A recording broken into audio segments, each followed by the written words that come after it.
Ce qui m'a le plus troublé avec cette histoire de Dahmer, c'est pas la série en vrai. C'est les vraies interviews qu'il a réalisées. Parce que c'est vrai qu'en regardant la série, on se dit que c'est une histoire vraie, mais bon, j'arrive pas vraiment à me convaincre que c'est une histoire vraie. Mais en regardant ses vraies interviews, je me suis vraiment rendu compte que le gars, il a vraiment fait tout ça. Je sais que c'est bête, hein, mais je me suis vraiment rendu compte à ce moment-là. Et c'est à partir de ce moment-là que ça m'a fait froid dans le dos un peu. Parce qu'il faut savoir que le gars, il a toute sa tête. Parce que j'essaie de comprendre un peu le personnage, mais le gars, il a toute sa tête. Genre, il peut pas plaider à la folie. Il n'y a pas vraiment d'élément déclencheur dans sa jeunesse qui peut justifier de tels actes. Juste que le gars, en fait, il avait des pulsions.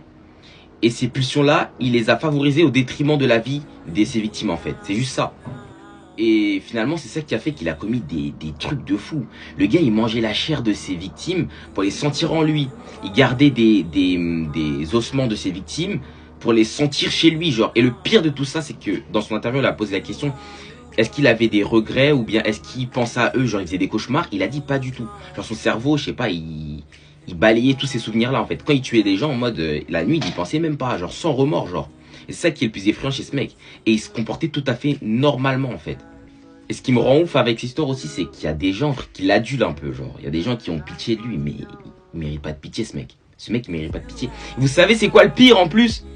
C'est qu'il faut savoir qu'avant de mourir, Jeffrey Dahmer, il s'est converti au christianisme. Ça fait que dans son interview, il est convaincu que Jésus l'a pardonné, tout ça, et qu'il ira au paradis. Mais c'est un truc de ouf.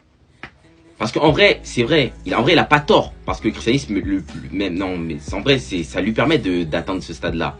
Mais je sais pas, c'est la première fois que pour un gars, je souhaite pas sa repentance. C'est vraiment ouf, hein, c'est peut-être méchant ce que je dis, mais pour lui, je souhaite pas sa repentance. Même si Dieu, il a fait en sorte que chacun puisse se faire pardonner, pour ce gars, je souhaite pas de sa repentance et c'est un truc de ouf.